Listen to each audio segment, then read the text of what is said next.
महाराज जी, मैं कोई भी गलत काम जो आपने बताए हैं, मांस खाना, व्यभिचार करना, जुआ खेलना, शराब पीना, स्वर्ण चोरी आदि नहीं करता, और जितना बन पाता है नाम जप करने का प्रयास करता हूँ। तो प्रभु जी, क्या मुझे वही गति मिलेगी जो राधा केली कुंज के साधक जनों को मिलेगी? ये तो भगवान जाने, क्योंकि राधा केली कुंज के साधक केवल हमारे लिए प्राण समर्पित किए हुए हैं। रात दिन अपने माँ बाप, परिवार, सांसारिक सुख, मनोरंजन सब कुछ छोड़ करके कैसे तुम रात में चैन से सो सकते हो? वो चैन से नहीं सोते। 1 बजे रात्रि के जग करके सेवा में सब देखो, पूरा सिंहासन जब 4 बजे सत्संग होता है तो पूरा सिंहासन तैयार हो जाता है। एक पॉइंट है, 500 लोगों का भोजन, बाल भोग, राजभोग, शयन भोग, कोई पर यहाँ नौकर नहीं है, सब संत जन ही लगे हुए हैं। अब इनकी बराबरी कैसे कर सकते हो? ना अपनी माँ से बात करते हैं, ना पिता से बात करते हैं, ना पत्नी है, न संसार है, न सुख है, न मनोरंजन है। रात दिन अपने जीवन को अर्पित किए हुए हैं। कोई किसी से मतलब नहीं रख रहा, केवल परमात्मा से मतलब रख रहा है। अब हम कैसे कह दें कि इनकी बराबरी कर सकते हो? तो महाराज जी, तो क्या मेरी गति अच्छी होगी? हाँ, उस गति, हाँ, भगवत प्राप्ति हो जाएगी। लेकिन इनकी बराबरी हम कर सकें, राधा केली कुंज के संतों की बराबरी, तो हमें लगता है थोड़ा हमें अपनी भाषा बदलनी चाहिए। क्या इन संतों की चरण रज की प्राप्ति हमको हो जाएगी? बात तो एक ही होगी ना। तो अगर हम भाषा बदल दें, बराबरी करना, जैसे कि क्या हम मीरा जी की बराबरी कर सकते हैं गिरधर गिरधर करके? अब विचार करो, हमको यही बोलना है कि हम मीरा जी की चरण रज के अधिकारी हम बन सकते हैं, तो हमारी बात बन जाएगी। बात तो एक ही हो गई ना। लेकिन मीरा जी की, नरसिंह मेहता जी की, हनुमान जी की हम बराबरी करना चाहे तो हमें लगता है कि शायद ठीक नहीं रहेगा। हम उनकी चरण रज चाहे तो ठीक रहेगा। हम भक्ति करके उनकी चरण रज बनना चाहे तो हमारी बात बन जाएगी। क्योंकि सबके प्रति दैन्य भाव, खूब नाम जब, बराबरी शब्द से अभिमान झलकेगा, नहीं झलकेगा कि हम इनकी बराबरी करने। बराबरी के लिए तो फिर घर परिवार छोड़कर लगोटी लगाओ, कोई मनोरंजन नहीं, कहीं किसी भंडारे में नहीं जाना, कहीं किसी सभा में नहीं जाना, रात दिन अपनी दिनचर्या में सब जवान, कोई मोबाइल नहीं, मोबाइल उनके पास जो सेवा में है, ये सबके पास थोड़ी है। और रात दिन भजन में लगना बहुत कठिन बात है बच्चा, बहुत कठिन बात है। भगवान जिस पर कृपा करे वही ऐसे मार्ग में चल पाता है। गौतम जी, नई दिल्ली। राधे राधे प्रभु जी। राधे राधे महाराज जी। महाराज जी, दर्शन बड़े या आज्ञा? आपके दर्शनों के लिए कई बार आज्ञा से बाहर आना पड़ता है। अगर आज्ञा भजन के अंतर्गत है, अगर हमें भजन छोड़ करके दर्शन के लिए जाना पड़े और गुरु आज्ञा है कि आप भजन करो, तो फिर हमें गुरु आज्ञा पर रहना चाहिए।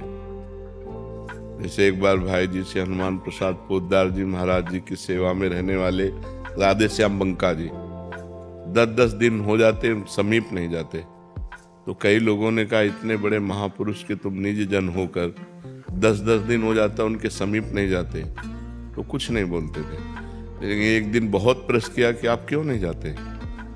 तो उनका भाई जी की आज्ञा हमारे लिए सर्वोपरि। उन्होंने कहा है कि ग्रंथों का संपादन करो, तो मैं रात दिन उनकी आज्ञा का पालन करता हूँ। अगर भाई जी की आज्ञा में त्रुटि हुई तो दर्शन क्या, हम उनकी आज्ञा का पालन कर रहे हैं। जब कभी समय मिलता है तो उनसे दर्शन कर लेते हैं। नहीं, भाई जी ने हमें आज्ञा की कि ग्रंथों का संपादन करो, तो मैं ग्रंथों का संपादन कर रात दिन उसमें लगा हुआ हूँ। मैं भाई जी के दर्शन से ज़्यादा भाई जी की आज्ञा का पालन करना चाहता हूँ। तो ये राधे श्याम बंका जी ने कहा। तो वैसे भी आज्ञा सम्न सुसाहिब सेवा, अगर आज्ञा का पालन हो रहा है तो बहुत श्रेष्ठ बात है। पर वो आज्ञा कौन सी है? क्या आपको पर्सनल उपदेश और आज्ञा हुआ है? अगर नहीं तो सार्वजनिक आज्ञा का निर्वाह करते हुए सबके लिए है नाम जप। नाम जप करते दर्शन का सौभाग्य ज्यादा दिन नहीं रहता। महापुरुषों के, संतों का दर्शन का सौभाग्य ज्यादा दिन नहीं रहता। भजन तो कभी भी कर सकते हो, लेकिन अभी अवसर है तो आंख मिला लो जाके, और नहीं जब अंतर ध्यान हो गए तो भजन तो करना ही है, रात दिन भजन करना है। आंख मिलाने का जब अवसर मिले तो चूकना नहीं चाहिए। जाकर के दस परस अग्नाश बास निज संग करो दिन, तिन मुख हरिजस सुनत श्रवण मानो न त्रिपिच्छिन। कल अभद्र वर्णक सहज, कलयुग के सब दोष नष्ट होते, पाप नष्ट होते। संत समागम जब हम करते हैं, संतों का दर्शन करते हैं, उनके पास बैठते हैं, उनकी कृपा से हमें अध्यात्म शक्ति जागृत होती है। हमारे पाप नष्ट होते हैं, हमारे कलयुग के दोष नष्ट होते हैं, हमारा मन भगवान की तरफ सहज में, परमात्मा की तरफ सहज में भागने लगता है। इसलिए अगर कभी संत समागम का अवसर मिले तो भजन छोड़कर भी संत समागम करना चाहिए। समझ पा रहे हैं आप? अक्षय ठाकुर जी दिल्ली से।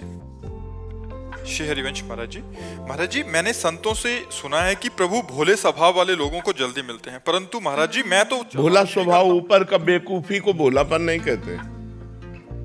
भोले का मतलब सर्व ज्ञान होते हुए भी अहंकार रहित, दैन्य।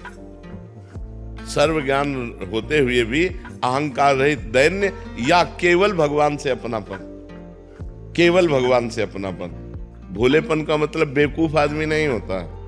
कोई भी भक्त ऐसा नहीं होता जो ज्ञान संपन्न न हो। हाँ, एक भोलापन होता है भगवान से, एक अपनापन। भगवान मेरी माँ, भगवान मेरे पिता, भगवान मेरे दोस्त, भगवान मेरे, तो वो भोलापन जो है वो परम पवित्र उच्च कोटि का होता है। बेवकूफी को भोलापन नहीं कहते। महाराज जी इनका प्रश्न आगे ये तो है महाराज जी, ये कह रहे हैं कि जब हम अपनी ओर देखते हैं तो बहुत चालाक नजर आते हैं, बहुत झूठ भी बोल देते हैं, और बहुत हम में तो मतलब छल कपट सब दिखता है। हाँ, ये भाव बहुत सुंदर भाव है, ये भाव होना ही चाहिए। अपने में दोष दर्शन होने से भगवान की कृपा प्राप्त, ऐसे में हमें कैसे प्रभु की हम कृपा प्राप्त हो जाएगी। जब हम अपने को दोषी मानते हैं तो दोषी मान के भगवान की शरण में होते हैं तो भगवान की कृपा प्राप्त हो जाती है। अपने अंदर ये बात जब रहे कि हम भगवान के योग्य नहीं हैं, ये तो भगवान की कृपा है कि उन्होंने हमें स्वीकार कर लिया है। हमारे अंदर तो बहुत से दोष हैं, तो इससे भगवत कृपा प्राप्त होती है। जीव भगवान की कृपा का अधिकारी हो जाता है। ये जरूर होना चाहिए।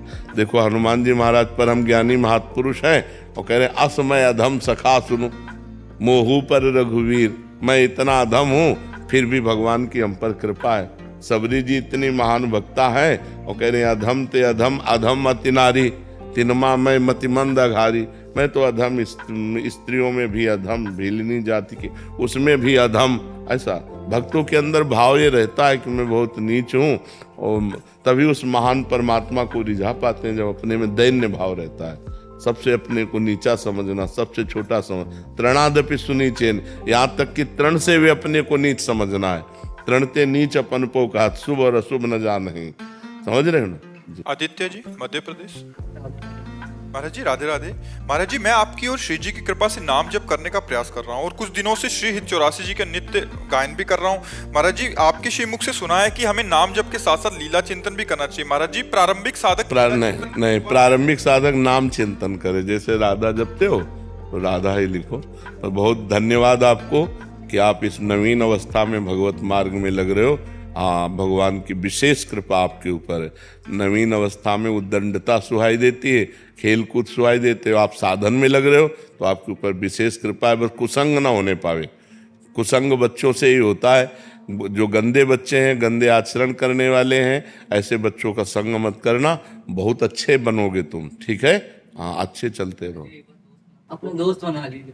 दोस्त तो बना लिया ना। राधा नाम दे दीजिए। राधा राधा राधा राधा। हम किसी को दोस्त कहे ना कहे, सब हमारे दोस्त, कोई दुश्मन हमारा है ही नहीं। सब हमारे दोस्त है, सब हमारे मित्र है। सिद्धि काबरा जी पूना से। राधे राधे राधे गुरुदेव। गुरुदेव आपके चरणों में कोटि कोटि प्रणाम। गुरुदेव भगवान से जुड़ने के लिए सबसे अच्छा तरीका क्या है महाराज जी? भगवान की शरण में हो जाना, अंदर से भगवान की शरण में हो जाना। जब हम मूर्छित होते हैं तब हम कुछ नहीं कर सकते। जब हम भारी विपत्ति में बुद्धि चकरा जाती तब कुछ नहीं कर सकते। कई ऐसी दुख की परिस्थितियां आती हैं जिसमें हम कुछ नहीं कर सकते। उस समय आश्रय काम करता है, भगवद आश्रय। और भगवद आश्रय को तत्काल भगवान स्वीकार करते हैं। जैसे बीवी सुग्रीव जी और बाली जी परस्पर वैर करते थे, तो बाली जी सुग्रीव जी को मारते थे, और यहाँ तक कि जान से मारने का उपाय किया तो भाग करके एकांत में ऐसे रह रहे थे जहाँ श्रापवश वो नहीं जा सकते थे। बिल्कुल ध्यानपूर्वक सुनना। तो दूर से देखा दो राजकुमार आ रहे हैं, तो उसको संशय हुआ सुग्रीव को कि बाली तो ऋषि के श्रापवश यहाँ नहीं आ सकते, हो सकता है इन राजकुमारों को भेजा हो। तो हनुमान जी महाराज को भेजा। हनुमान जी महाराज जी ब्राह्मण के रूप में गए, और जब भगवान से परिचय पूछा आप कौन हैं, तो उनका हम दशरथ पुत्र राम लक्ष्मण हैं, हमारी पत्नी को कोई अपहरण करके ले गया है, उसकी हम खोज कर रहे हैं। तो हनुमान जी महाराज चरणों में गिरे, अपने प्रभु को पहचान करके और अपने कांधे पे बैठाल करके लाए। तो सुग्रीव दूर से ही देख के समझ गए कि मित्र पक्ष है, क्योंकि कांधे पे बैठाल के ला रहे हैं। अब सुग्रीव जी ने आज तक कोई भगवान की प्राप्ति का साधन नहीं किया था।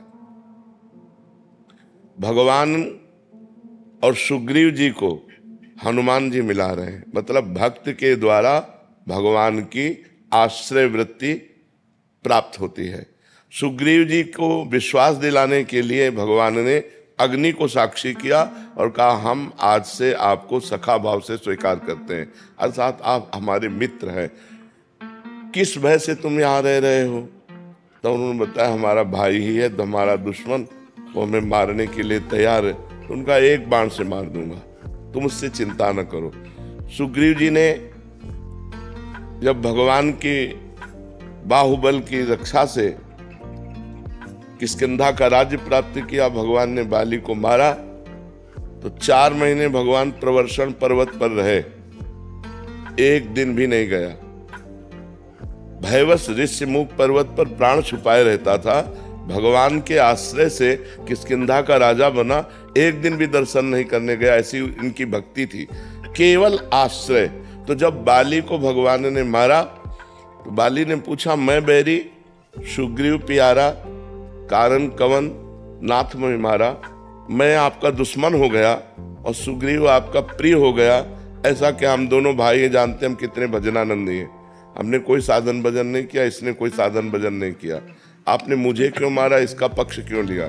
तो भगवान ने कहा, ये मेरा शरणागत है, शरणागत का मित्र मेरा मित्र होता है, शरणागत का शत्रु मेरा शत्रु होता है, ये मेरा प्रण है। तो आश्रय मात्र से भगवत प्रीता प्राप्त होती है।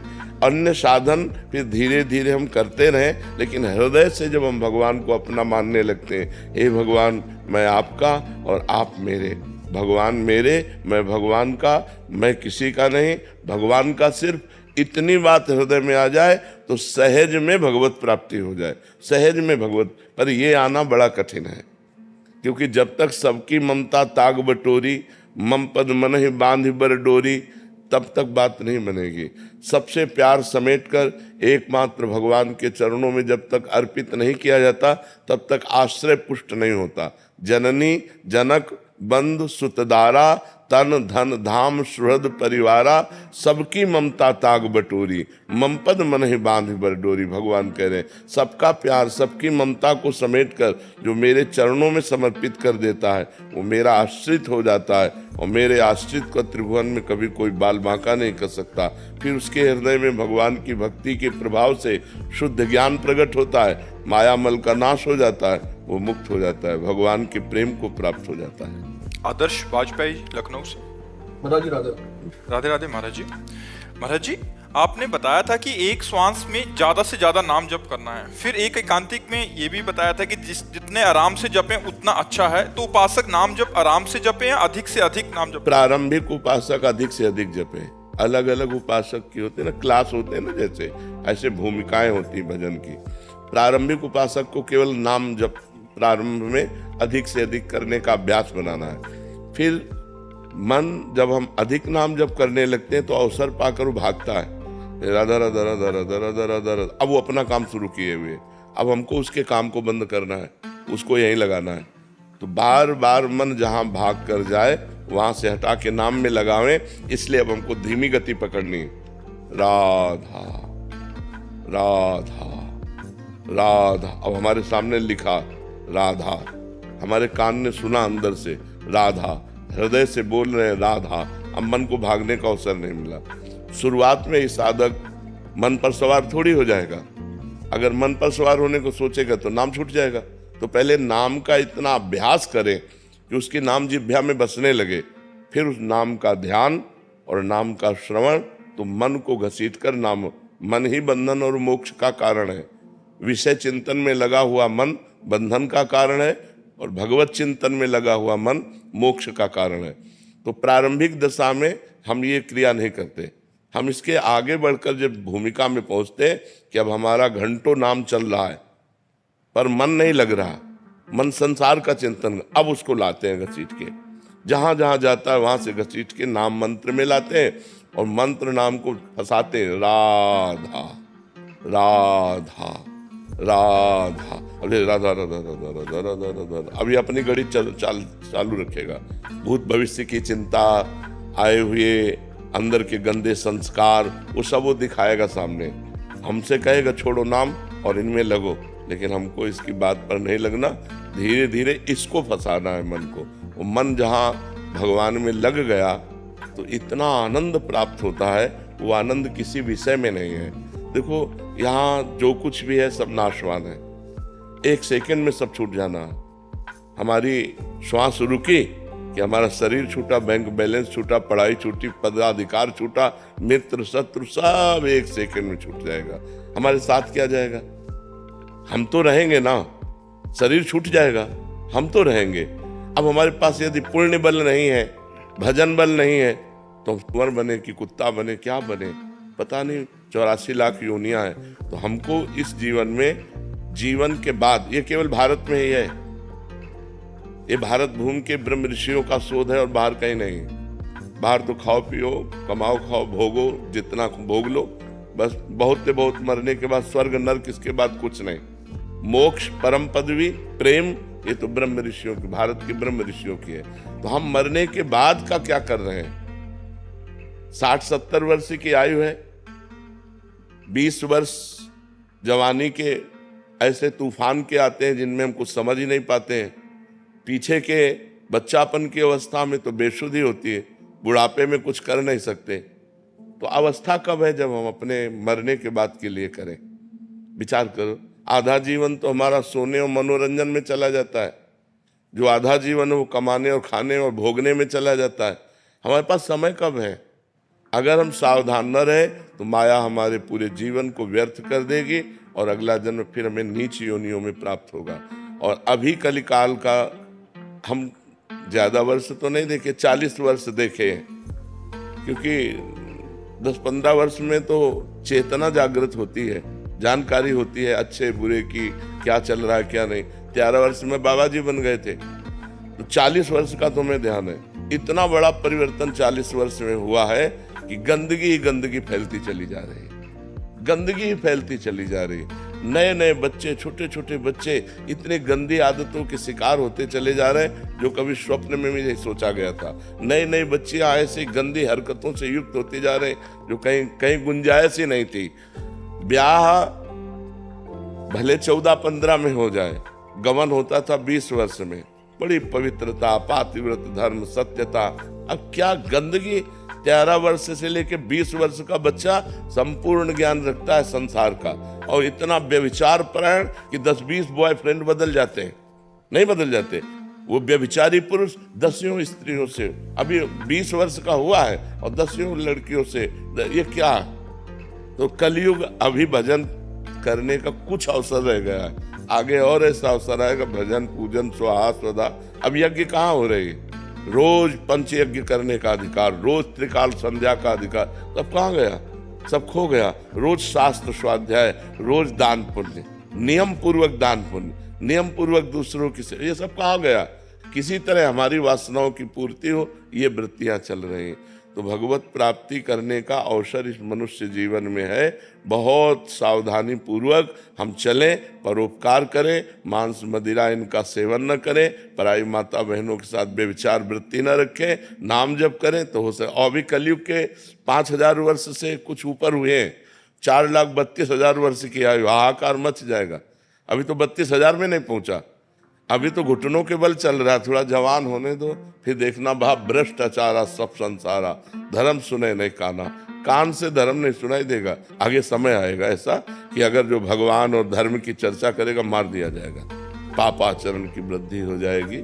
40 वर्ष में हम बड़ा परिवर्तन देख रहे हैं। छोटे छोटे बच्चे मोबाइल से सब कुछ उनको पता है, सब कुछ पता है, सब सर्च कर लेते हैं और सब कुछ उनको पता है, जिससे उनकी बुद्धि प्राकृतिक माया में आकर्षित होकर के सतमार्ग का त्याग प्रारंभ से ही कर देती है। प्रारंभ से ही झूठ बोलना, प्रारंभ से ही असत क्रीड़ाओं को देखना, प्रारंभ से ही गंदे खेलों को करना, ये छोटे छोटे बच्चों में पाया जा रहा है। इसलिए बहुत सावधानी पूर्वक अगर जो बचा पावे अपने मन को और प्रभु में लगा पावे तो धन्याति धन्य जीवन है, नहीं तो सब व्यर्थ जीवन है। तो अगर हम धीरे धीरे से मन को नाम में फंसा पा जाएं तो हम विजयी हो जाएंगे। नहीं तो जबान से नाम चल रहा है, अंगुली माला में चल रही, मन संसार में चल रहा है। जब तीनों का एक मिश्रण हो जाए, जो अंगुली में, वही जबान में और वही हमारे मन में, तब भगवत प्राप्ति होती है। संदीप जी दिल्ली से। राधे राधे। राधे राधे महाराज जी कई बार नाम जब वो पूजा के दौरान काम व क्रोध का वेग आ जाता है, फिर मैं उसी समय आपकी छवि का ध्यान करता हूँ तो शांत हो जाता है। लेकिन महाराज जी जिस छवि का ध्यान मैं करता हूँ उस छवि में नाम जब कर रहा होता हूँ मैं, और आप लठ लेके मेरे चारों तरफ घूम रहे होते हैं और घुमा रहे होते हैं महाराज जी। ऐसे में कोई अपराध, महाराज जी कह रहे हैं ऐसे में कोई अपराध तो नहीं हो रहा, मेरी वजह से आपका स्वास्थ्य खराब हो रहा है, मेरे को ऐसा लगता है। नहीं, अब लठ नहीं चला रहे। कह रहे इतना लठ घुमाते आप थक जाते होंगे। देखो हमारा ये जो पांच भौतिक शरीर है जिसे आप देख रहे हो, ये किडनी रोग से ग्रसित है। इसके बल से हम नहीं हैं, हम श्री जी के बल से। ये बल तो खत्म हो चुका है, रोज डायलिसिस, ये परेशानी, वो परेशानी। हम इस बल से नहीं हैं, हम भागवतिक बल से, हम प्रियाजू के बल से हैं। जो चर्चा होती, जो भी दिनचर्या होती है और जिनको भी मंगलमय लाभ प्राप्त हो रहा है वो प्रियाजू से प्राप्त हो रहा है। ये सामने एक पांच भौतिक शरीर बैठा हुआ है, इसमें कोई दम नहीं है।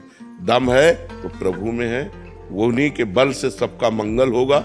उन्हीं के बल से जो ये बात सोचेगा, जैसे आप सोचे तो काम क्रोध के समय अगर ध्यान करोगे तो ध्यान मूलम गुरु मूर्ति, पूजा मूलम गुरु पदम, मंत्र मूलम गुरु वाक्यम, मोक्ष मूलम गुरु कृपा, तो वही भगवत तत्व तो हमारा रूप धारण करके आपकी रक्षा करेगा। क्योंकि जहाँ पर जेकर सत्य सनेहु, सोते ही मिले न कछु संदेहु। अगर आपका ये भाव बन जाए कि साक्षात परब्रह्म परमात्मा ये गुरु रूप धारण किए, तो आपकी वैसे ही रक्षा होने लगेगी जैसे भगवान करते हैं। गुरु ब्रह्मा गुरु विष्णु गुरुदेव महेश्वरा, गुरु साक्षात परब्रह्म तस्मै श्री गुरुवे नमः।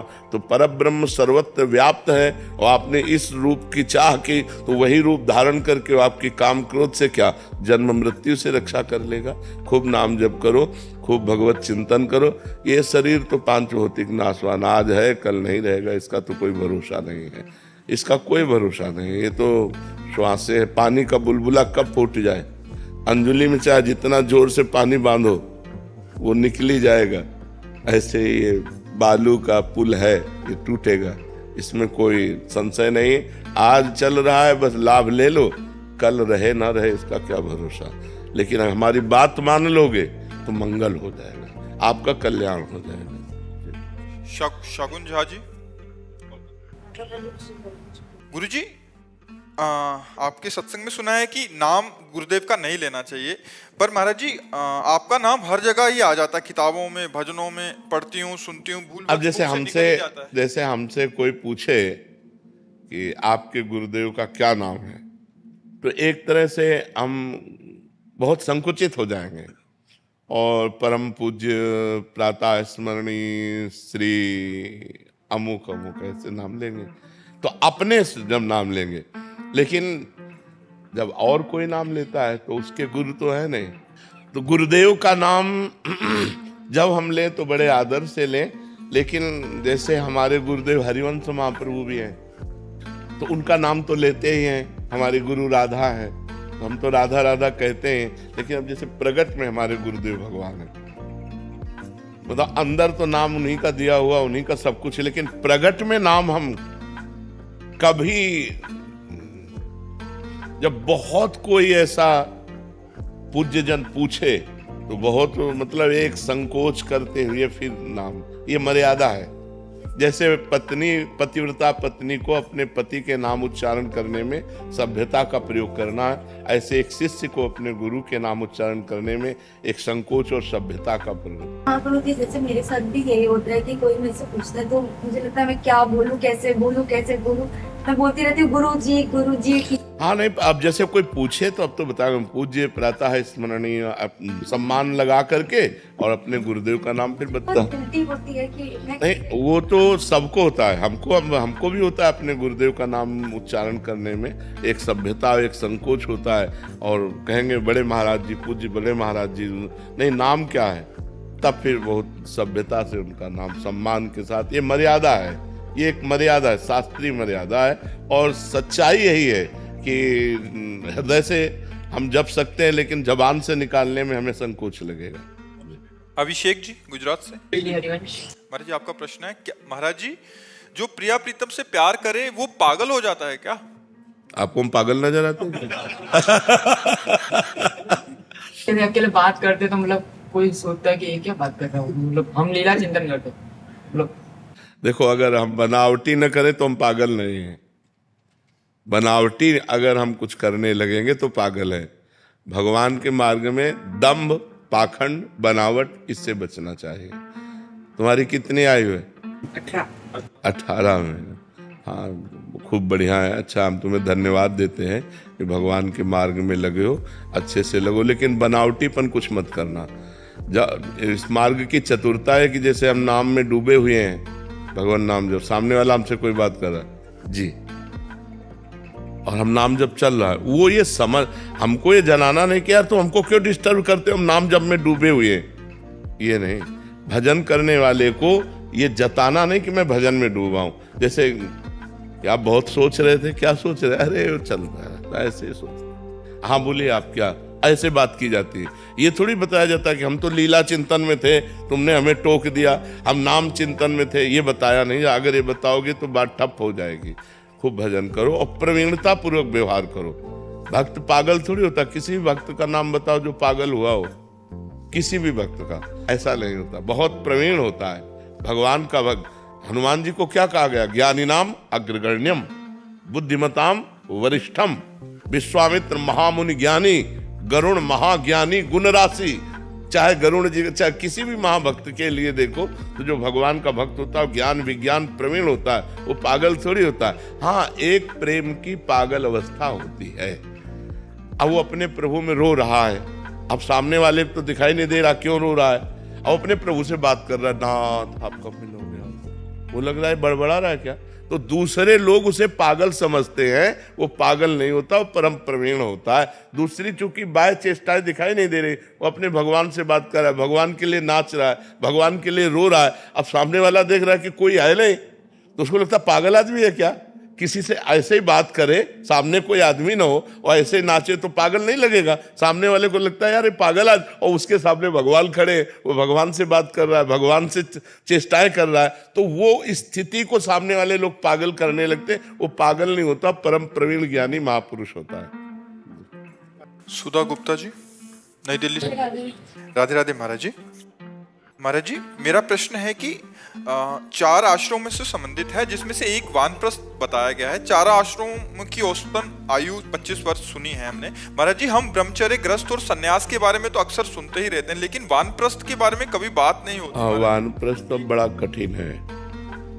वानप्रस्थ जो आश्रम है कलयुग में बहुत कठिन है, क्योंकि वो महान तपस्या पूर्ण होता है।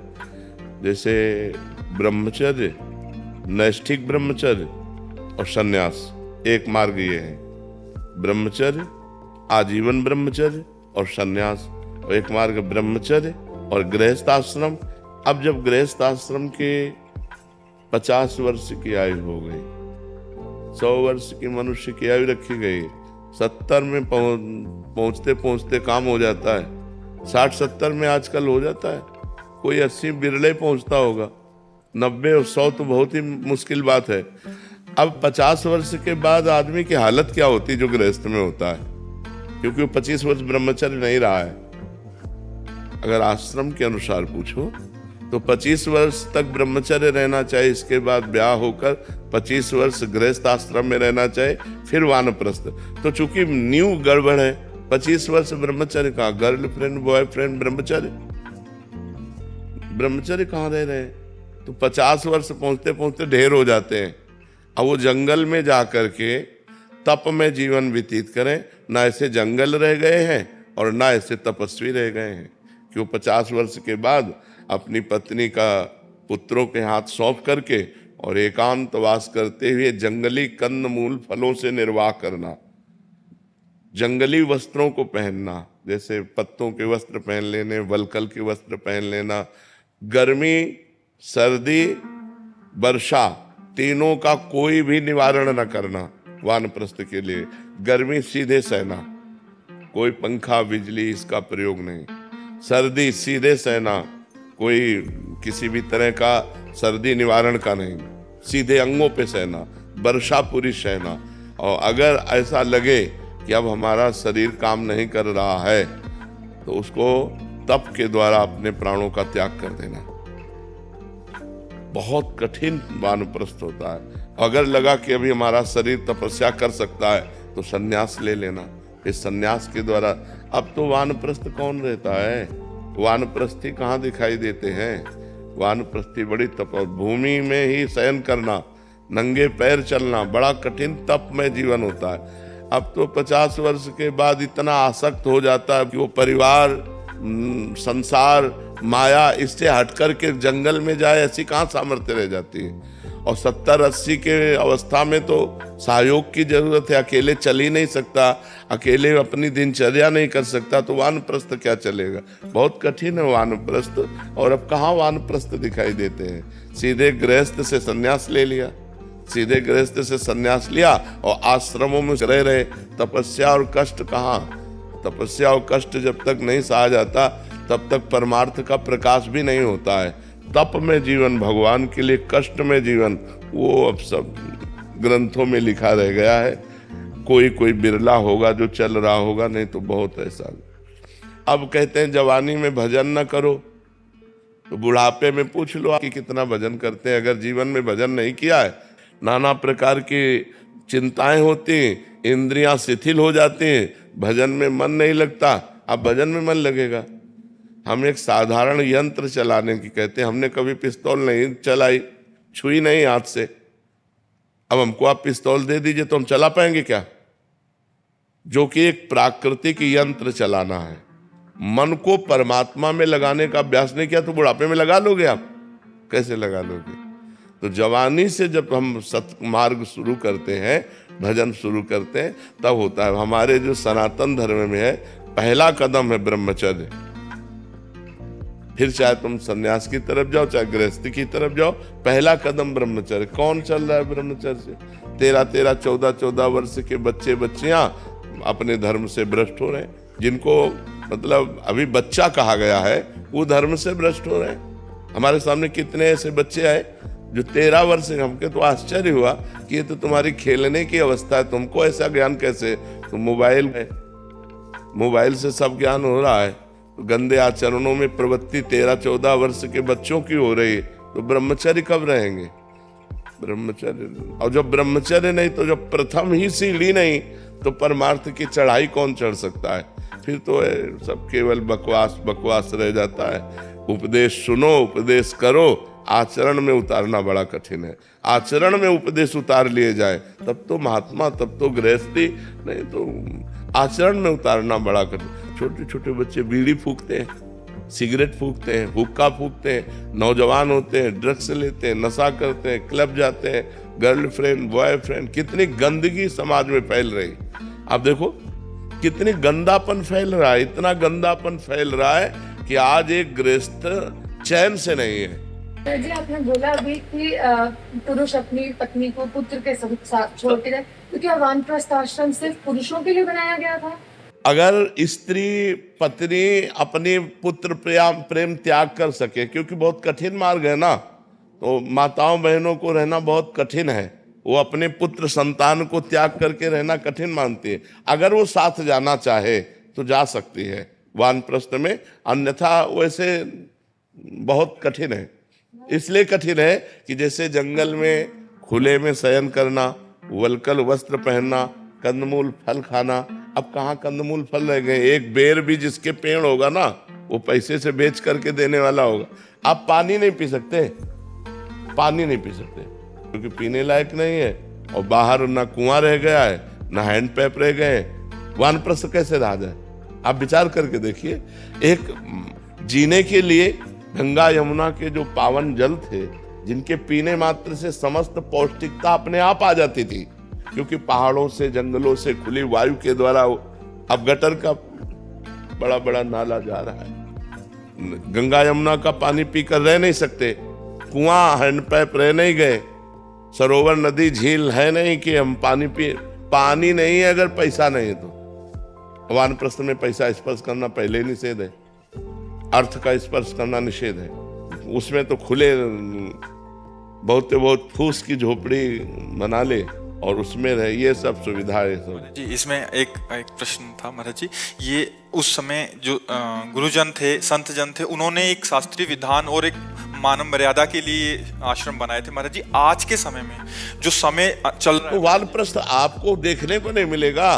गृहस्थ से सीधे सन्यास, ब्रह्मचर्य से सीधे सन्यास, और सन्यासी बनकर आश्रम में रहना। महाराज जी आज के समय में कैसे संभव है कि भगवत प्राप्ति का मार्ग हम किस भाषा में डिवाइड? वानप्रस्थ से केवल थोड़ी भगवत प्राप्ति होती है। महाराज जी अभी क्या कैसे चले महाराज जी? कृतयुगे ध्यायते विष्णुम, त्रेतायाम यजते मखै, द्वापरे परिचर्यायाम कलौ तद्धर कीर्तनात्। अपने घर में रहो, घर में रह करके परिवार को भगवान का स्वरूप समझो, घर में त्यागी बन करके रहो, जो मेहनत से कमाया उससे अल्पाहार करो और निरंतर भगवत चिंतन करो। भगवान कहते हैं अनन्य चिंतयन्तो माम ये जना परिपासते, मेरा जो अनन्य चिंतन करते हैं। अन्य चिंतन वानप्रस्थ बन करके क्या करना है?